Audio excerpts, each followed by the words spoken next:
ये नवाज नवाज शरीफ शरीफ और साहब का नाम। मरीम नवाज साहिबा का काम है। मोहसिन नकवी, उनका नाम क्यों नहीं तौहीन अदालत की दरखास्त में डाला गया, बल्कि वज़ीर आज़म तक का नाम डाल दिया गया। उनका पॉलिटिक्स में इतना तजुर्बा नहीं है, तो उनकी ना तजुर्बाकारी शायद आड़े आ गई है। दूसरा राउंड जो होने वाला है, इसमें मोहसिन नकवी की जीत के भी इम्कानात हैं कि ये जो तलखी है मौलाना के लहजे में और पीटी के साथ कुर्बत जो है पाकिस्तान की सियासत में कोई बम भी फोड़ सकती है। मौलाना फजलुर रहमान आपको पता है एक सीजन सियासतदान है और वो वक्त का इंतज़ार करते हैं। अगर इस लॉन्ग मार्च की काल की मौलाना हमायत कर देते हैं तो फिर क्या सिनेरियो देखते हैं। जो आप कह रहे हैं कि पीटीआई मौलाना के पीछे खड़े होने को तैयार है, हाँ, बड़ी रुकावट दोनों जमातों के दरमियान जो कुर्बत ना होने की, वो गंडापुर साहब भी थे। हमें अपनी सियासत कुर्बान करना पड़ी, सियासत कुर्बान करेंगे, हुकूमत कुर्बान करना पड़ी, हुकूमत कुर्बान करेंगे, लेकिन सूबे नहीं बनने देंगे। पीटीआई ने सुप्रीम कोर्ट के 18 अगस्त के फैसले के ख़िलाफ़, यानी कि जो फैसले पर उसकी रूह के मुताबिक अमल दरामद नहीं किया गया, उसके ख़िलाफ़ सुप्रीम कोर्ट में तौहीन अदालत की दरख्वास्त दायर की गई है। हैरान कन तौर पर वज़ीर आज़म का उसमें नाम है, चीफ कमिश्नर का नाम है, वज़ीर कानून का नाम है, वज़ीर इत्तलात का नाम है, लेकिन जो इस सारे मामले के ज़िम्मेदार हैं बज़ाहिर वज़ीर दाखिला मोहसिन नकवी, उनका नाम तौहीन अदालत की दरख्वास्त में नहीं दायर किया गया। इस वाले से सोशल मीडिया के ऊपर बड़ी चहमगोइयाँ हैं कि मोहसिन नकवी के साथ क्या मामला है कि पीटीआई उनके लिए कोई नरम गोशा रखती है कि उनका नाम इस तौहीन अदालत की दरख्वास्त में क्यों नहीं डाला गया। दूसरी जानब हम देख रहे हैं कि मौलाना फजलुर रहमान साहब बड़े मुतहरक हो गए हैं और एक मुतहदा अपोजिशन का जो अलाइंस है उसको बनाने की तरफ जा रहे हैं। आज भी उनकी मुलाकातें हुई हैं, शायद हकान अब्बासी उनसे भी मिले हैं, बाकी लोगों से भी मिल रहे हैं। तो इस तरफ बड़ी पेशरफ्त देखने में आ रही है चंद रोज़ से कि ये कोई बड़ा इत्तेहाद बनने जा रहा है। इन दोनों मौज़ूआत पर गुफ्तगू करने के लिए आज हमने दावत दी है। सीनियर सहाफ़ी तज़कियाकार हैं रिजवान गलज़ई। बहुत शुक्रिया रिजवान साहब, आपने वक्त दिया। ये बताइए कि इस वक्त हम देखते हैं जब एक्स पर तो एक ही बहस हमें नज़र आती है कि मोहसिन नकवी, जिनके अंदर सारी जेलें हैं, जिनके अंडर सारी पुलिस है, सारा रेंजर पाकिस्तान है, सारा पाकिस्तान है, बल्कि अब तो बैरून मुल्क भी आजकल हाँ। ईरान में है, अब तो वजारत खारजा के मामला भी देख रहे हैं। तो क्या वजह है कि उनका नाम क्यों नहीं तौहीन अदालत की दरखास्त में डाला गया, बल्कि वज़ीर आज़म तक का नाम डाल दिया गया, उनके सेक्रेटरी दाखिला का नाम डाल दिया गया। इसके पीछे जो पसे पर्दा राज है वो ज़रा आज नाज़रीन के सामने रखें। सर वजह बड़ी सिंपल है। हालांकि तो जिन सब वज़रा के नाम इन्होंने उसमें फ़रीक़ैन बनाया है, डायरेक्ट चीफ कमिश्नर जो है वो इस्लामाबाद कैपिटल टेरिटरी, वो वज़ीर दाखिला के अंडर आता है, तो वो सबसे यानी रेलेवेंट जो पर्सन है फैसले पर अमल दरामद ना करने के हवाले से, वो वज़ीर दाखिला मोहसिन नकवी हैं। लेकिन उनको नहीं बनाया गया, तो इसी वजह से सबके आईब्रोज रेज हुए कि क्यों हुआ है। सिंपल वजह है कि इमरान खान की अस्पताल मुंतकिली का जो मामला था, उसके अंदर जो सारी फैसिलिटेशन थी वो मोहसिन नकवी साहब करवा रहे थे। जो बैकडोर इंगेजमेंट पीटीआई की क़यादत के साथ इमरान खान की मुंतकिली के हवाले से जो उनके आपस में टर्म्स एंड कंडीशंस बाद में तो अदलिया अदालत के फैसले में सामने आई, लेकिन वो पहले से मोहसिन नकवी साहब के साथ तयशुदा थी और वही इसको फैसिलिटेट कर रहे थे। और उन्होंने आखिरी इत्तलात तक, यानी जब इमरान खान को अस्पताल शिफ्ट करने का जो डेडलाइन थी सुप्रीम कोर्ट के फैसले के मुताबिक, उसमें जब 3 घंटे बाकी थे, तो आखिरी उनका रब्ता बैरिस्टर गौहर के साथ जब हुआ, तो मोहसिन नकवी ने उनको कहा कि आज रात 12 बजे से पहले इमरान खान को शिफा अस्पताल मुंतकिल कर दिया जाएगा। और ज़ाहिर है मोहसिन नकवी इस चीज़ को फैसिलिटेट कर रहे थे, तो मोहसिन नकवी के इस फैसले के ख़िलाफ़ हुकूमत खड़ी हो गई, हुकूमत रुकावट बन गई। और उन्होंने कहा कि ये नहीं हो सकता, और all of a sudden at 11th hour वो फ़ैसला तब्दील हुआ शिफा मुंतकिल करने का, और उनको पिम्स लाया गया और वहाँ से एक कंट्रोवर्सी बनी। मोहसिन नकवी के और मौजूदा जो हुकूमत ख़ास तौर पे नून लीग हैं, इनके अख्तलाफात की ख़बरें तो पहले भी बहुत सामने आती रहीं। रिसेंटली जब उन्होंने वो सूबों वाले मामले के ऊपर तकरीर करके इस हुकूमत के ख़िलाफ़ पूरी चार्जशीट की थी, तो उसके बाद तो बहुत ज़्यादा दूरियां पैदा हुई, और फिर हुकूमत ने इसका मुतलका जो क्वार्टर्स हैं वहाँ पर शिकवा भी किया कि मोहसिन नकवी साहब क्यों इतना ज़्यादा हमारे ऊपर तनकीद भी करते हैं, या हमारे पूरे निज़ाम को उन्होंने कहा कि ये कोलैप्स कर गया है। तो उसके बाद मोहसिन नकवी साहब ने एक वजाहत भी दी। तो लेकिन हुकूमत को ये लगता है कि मोहसिन नकवी जो है ना, वो उनके लिए प्रॉब्लम्स क्रिएट कर रहे हैं, और इसी वजह से मोहसिन नकवी की फैसिलिटेशन में होने वाले इमरान खान की अस्पताल मुंतकली के मामले को हुकूमत ने अपने बज़ोर बाजू आप कह लें या जिस तरह भी उन्होंने किया, वो इस चीज़ को नहीं मुकम्मल कर सके। अब जब इमरान खान की पिम्स से वापस अडयाला जब चले गए, शॉकिंग था पीटीआई वालों के लिए भी, खुद शायद मोहसिन नकवी साहब के लिए भी शॉकिंग हो। तो उसके बाद अगले ही रोज़ मोहसिन नकवी साहब का दोबारा रब्ता हुआ पीटीआई क़यादत के साथ, और उन्होंने उनको पहले तो पीटीआई वालों ने कहा कि यार ये आपने हमारे साथ किया क्या है, यानी हमने आपके कहने के ऊपर वहाँ ना बंदे भी कहा जी नहीं जाएंगे, हमने अपनी सोशल मीडिया को भी किसी हद तक काबू कर लिया, जो यानी आपका मुतालबा था हमने उस मुतालबे को मानते हुए हमने कहा किसी तरह इमरान खान को अस्पताल मुंतकिल कर दें, और आपने उसके बावजूद नहीं किया। तो फिर मोहसिन नकवी साहब की तरफ से उनको ये कहा गया, यकीन दहानी कराई गई कि वो फॉर सम रीज़न्स नहीं हो सका, लेकिन अभी भी दोबारा कोशिश होगी। और उन्होंने जो उनकी कम्युनिकेशन पीटीआई की क़यादत के साथ हुई उसमें ज़रा ये बताते हैं कि सितंबर के पहले हफ्ते में एक और कोशिश होगी इमरान खान को अस्पताल मुंतकिल करने के हवाले से। और इस हवाले से और भी बहुत सारे लोग सहाफ़ी ये दावा कर रहे हैं। अहमद मीर साहब ने ये दावा किया है कि 15 सितंबर तक इमरान खान को अस्पताल मुंतकिल कर दिया जाएगा। कुछ लोग ये भी कहते हैं कि जब 27 सितंबर जो उन्होंने लॉन्ग मार्च की तारीख दी है, तो तब तक इमरान खान की मुंतकिली हो जाएगी और लॉन्ग मार्च की नौबत नहीं आएगी। अब सवाल ये है, जो वैसे ही लोग सवाल उठा रहे थे कि मोहसिन नकवी का नाम क्यों नहीं हुआ, गुज़श्ता रोज़ बुनेर के अंदर वज़ीर आला खैबर पख्तूनख्वा सुहेल आफरीदी जब खिताब कर रहे थे, तो उन्होंने एक ऐसी बात की कि जिससे यानी इसके ऊपर ठप्पा लग गया। वो उन्होंने कहा कि हम वैसे तो इस्टेब्लिशमेंट के ऊपर तनकीद करते रहते हैं, लेकिन ये जो इमरान खान की अस्पताल मुंतकिली को रोका है, ये नवाज शरीफ और मरीम नवाज साहिबा का काम है। यानी इसमें उनका कहने का मकसद ये था कि इसमें इस्टेब्लिशमेंट का, ये मोहसिन नकवी का कोई कसूर नहीं है।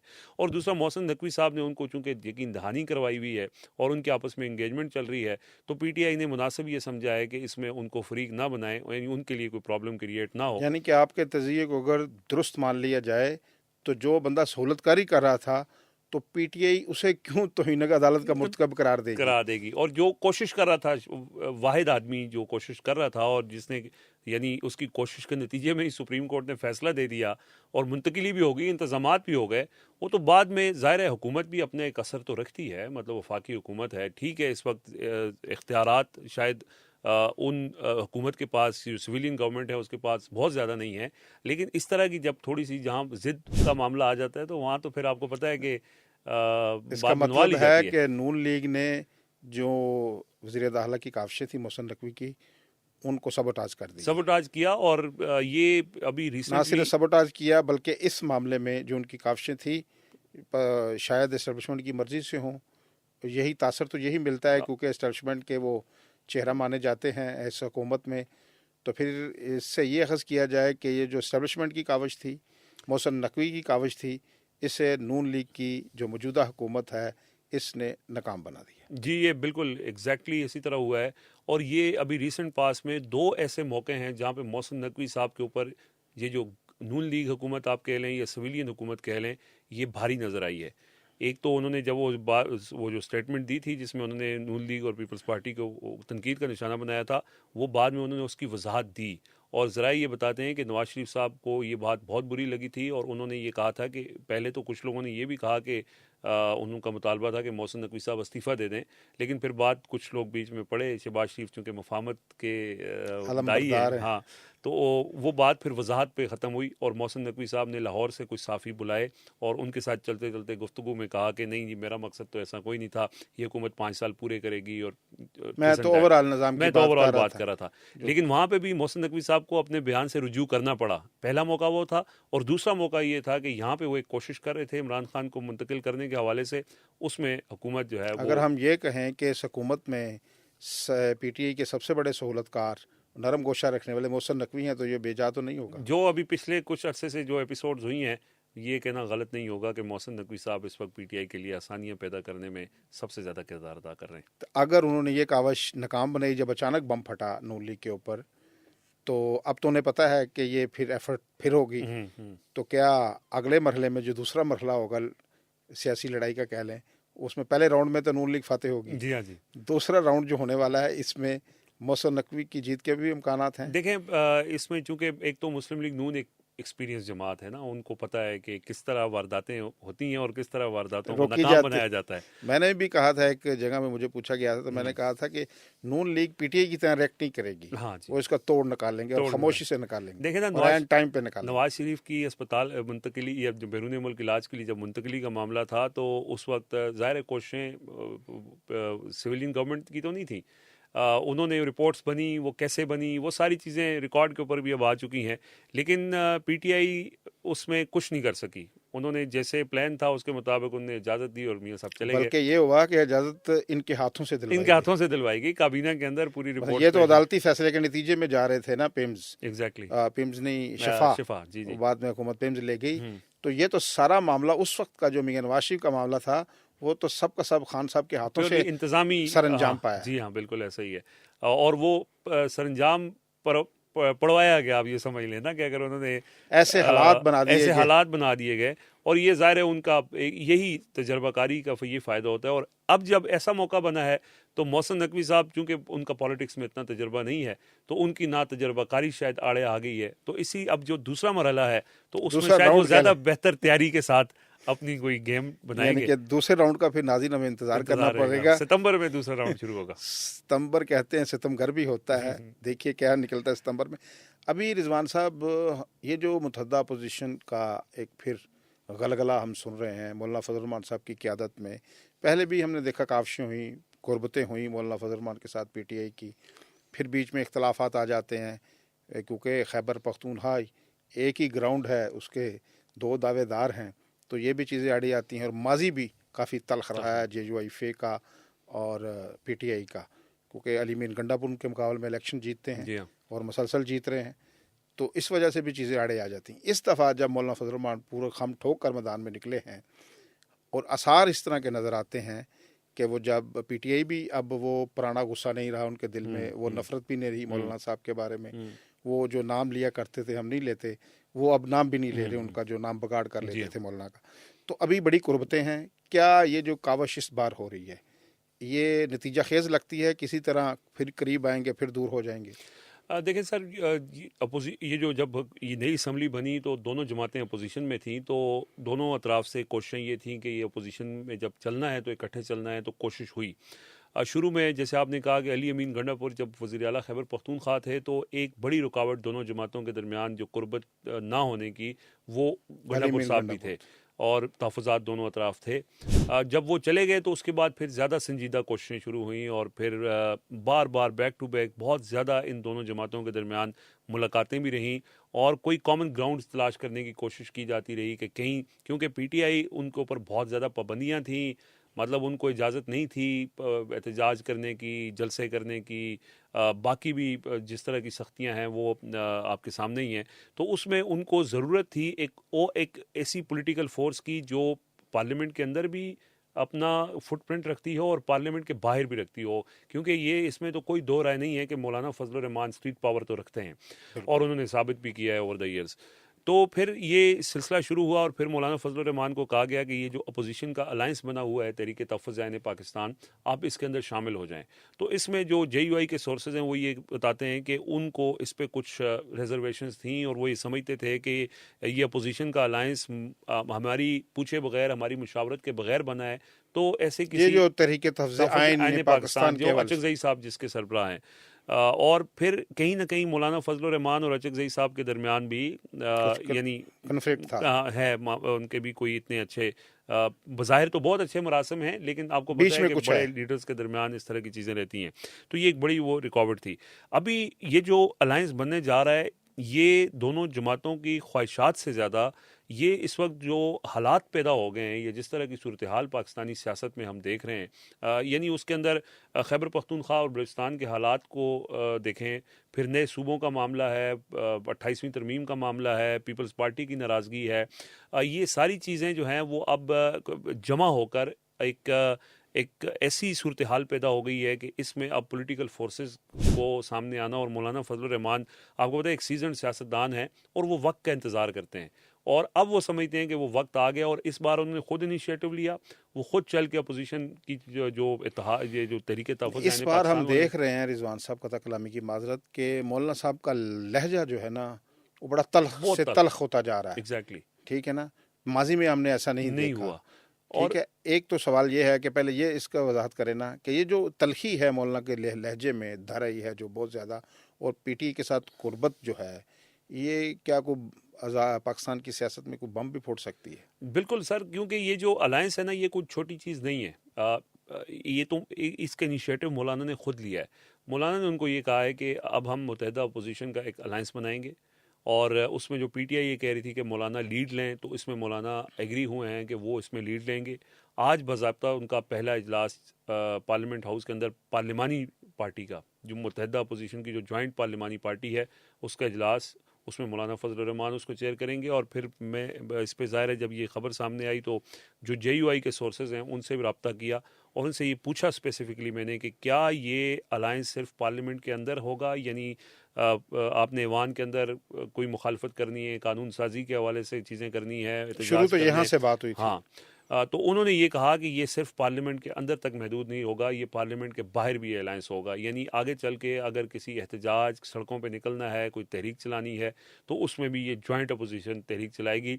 और इमेजिन करें कि अगर इस इत्तेहाद में शिद्दत आती है या इसमें कोई मज़ीद ये मजबूत होता है। 27 सितंबर का पहला पड़ाव आ गया ना बीच में, जी हाँ, ये वो लॉन्ग मार्च की लॉन्ग काल मार्च। है। जी तो हाँ, अगर इस लॉन्ग मार्च की काल की मौलाना हमायत कर देते हैं तो फिर क्या सिनेरियो दिखते हैं? फिर ऑब्वियसली देखें, इस वक्त पीटीआई जो ये दावा करती है कि वो इस वक्त पाकिस्तान की सबसे बड़ी पार्टी है और इलेक्शन वो जीते थे, एक तरफ उनकी जो जलसे भी सुहेल अफरीदी ने किए हैं तो उनकी भी स्ट्रीट पावर तो है, लेकिन मौलाना फजल रहमान की स्ट्रीट पावर उनसे भी शायद ज़्यादा है और और सख्त उनका जान है। सख्त जान है। और उन्होंने और पुरअमन भी हैं, उन्होंने जब लॉन्ग मार्च लेके इस्लामाबाद आए थे तो बड़ा पुरअमन एक उन्होंने धरना दिया था यहाँ पे। तो अगर ये दोनों मिल जाते हैं तो ये इस हुकूमत के लिए, और जिस दिन मौलाना फजल रहमान ने अपना पूरा सियासी वज़न अपोजिशन के पल्ले में डाल दिया तो उस दिन हुकूमत के लिए फिर दिन जो है वो गिने जा चुके होंगे। इसीलिए इसमें और पीटीआई के मतलब, क्योंकि पीटीआई को भी मौलाना साहब की क़यादत को कबूल करना उनके लिए बड़ा मुश्किल है, क्योंकि जहनों में काफ़ी ज़्यादा बहुत अरसा खलफशार तलखी भी रही है है, दोनों तलखी जमातों भी। के दरमियान। तो हाँ, क्या पीटीआई मौलाना साहब को लीडर भी तस्लीम कर लेगी और मुत्तहिदा अपोजिशन को उनको मान भी लेंगे? और क्योंकि पीटीआई के लोगों का ये भी कहना है कि हमारी जो मखसूस नशिस्तें हैं हाँ उसमें। खैबर पख्तूनख्वा में, उसमें एक मौलाना भी खोशाचीनी की है उसमें से जी जी, कुछ। उन्होंने भी उस बहती गंगा पे हाथ धोए।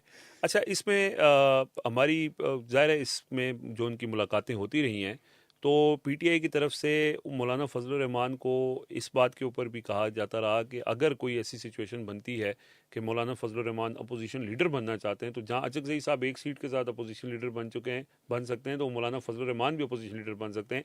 यानी सवाल ये है कि जो आप कह रहे हैं कि पीटीआई मौलाना के पीछे खड़े होने को तैयार है, हाँ। तो बिल्कुल तैयार है अच्छा। ये। हाँ, और उनको अंदाज़ा है इस बात का, उसकी बहुत सारी वजूहात और भी हैं। वहीं पे पीटीआई 9 मई के बाद ज़ाहिर है जो पुराने सीजन सियासतदान थे वो चले गए, नई क़यादत है, उनका उस तरह से सियासी तजर्बा भी नहीं है, और शायद ये भी एक बड़ी रीज़न है कि इतने अरसे से इमरान खान जेल में हैं, पार्टी के ऊपर पाबंदियाँ हैं, कोई सियासी रास्ता नहीं निकल सका। दूसरा सर इसके अंदर जो सबसे इंपॉर्टेंट पॉइंट है वो ये है कि पीपल्स पार्टी नाराज़ है।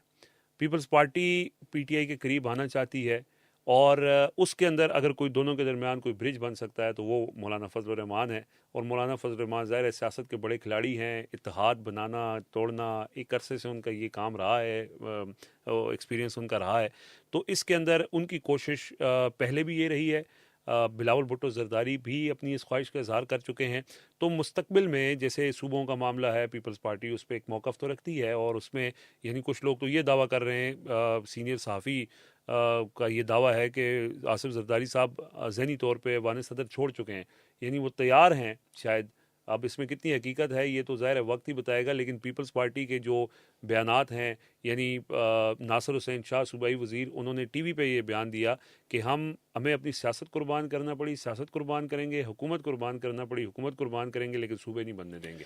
सूबे तो के हवाले से उसको कबूल करना, सिंध की तकसीम को कबूल करना, ये पीपल्स पार्टी के लिए सियासी मौत है। जहर का प्याला पीने के मुतरादिफ है। बिल्कुल। लेकिन मेरे ख्याल में ऐवान सदर का मोर्चा जरदारी साहब ना अब छोड़ें, हाँ, लेकिन ये जो मुतालबा है सूबों के हवाले से, ये शायद उनके लिए बड़ा मुश्किल हो। ऐसा ही है। और अब तक कल जो मौलाना फजल रहमान ने पेशावर में वर्कर्स कन्वेंशन से खिताब किया, उसके अंदर उन्होंने क्लियरली, यानी ये शायद पहली जमात है सियासी जमात जिनने कहा जी हम ये सूबे नहीं बनने देंगे, तो उनकी तरफ से आ गया। पीपल्स पार्टी का इसके ऊपर एक क्लियर मौक़िफ़ आ गया। पीटीआई का मौक़िफ़ ये है कि सूबे बनने चाहिए, उनके मंशूर में भी ये शामिल है, लेकिन जो मौजूदा असम्बली है, ये मौजूदा पार्लियामेंट है, इसको ये लेजिटिमेसी हासिल नहीं है कि ये कोई कानून साजी कर सके। तो टेक्निकली वो भी इस किसी ऐसी को मूव होती है तो उसके अंदर शामिल नहीं है। तो इमेजिन करें कि अगर पीटीआई, पीपल्स पार्टी और जेयूआई किसी एक तरफ खड़े हो जाएंगे तो तो दूसरी फिर तरफ तो के ये लिए कानून साजी नामुमकिन ही नजर आती है। बिल्कुल ऐसे ही है। लेकिन अगर कुछ रिलीफ दिया जाएगा तो फिर उसके एवज कुछ कीमत उस भी मांगी जी जाएगी। ऐसे ही है, वो देखते हैं कि अब उसमें तो क्या हमने फर्दर दो बनता है। मौज़ूआत पर गुफ्तगू की है आज के, दोनों मौज़ूआत ही जो मिड सितंबर में जाकर अटक गए हैं, क्योंकि 27 सितंबर को एक लॉन्ग मार्च की कॉल है। अगर मौलाना फजल रहमान वहाँ उस कॉल की हमायत करते हैं तो फिर क्या सिनेरियो होगा ये भी देखना होगा, क्योंकि अभी तो पार्लियामेंट के अंदर इत्तेहाद है, लेकिन आने वाले दिनों में देखते हैं कि कहीं पार्लियामेंट के बाहर अगर इत्तेहाद बन गया और मौलाना फजल रहमान जिनके पास एक बड़ी स्ट्रीट पावर है वो अगर पीटीआई के साथ खड़े हो जाते हैं तो हालात बड़े मुख्तलिफ हो गए। दूसरी बात जो हमने सुप्रीम कोर्ट का जो तौहीन अदालत की दरख्वास्त भी दायर हुई है, वो जो मुकदमा है इमरान खान को शफा शिफ्ट करने का, उस मामले पर भी रिजवान गलज़ई ने बताया है कि 15 सितंबर तक कोई पेशरफ्त हो सकती है। तो हमें फिर 15 सितंबर का इंतज़ार करना चाहिए, उस वक्त तक क्या पेशरफ्त होती है। लेकिन हम आपको गाहे गाहे जो सियासी सूरत हाल है नहीं बदलती हुई, इस पर आपको आगाह कर रखेंगे। आज के लिए इतना ही। अपना बहुत ज़्यादा ख्याल रखिएगा। अल्लाह ने के बाद।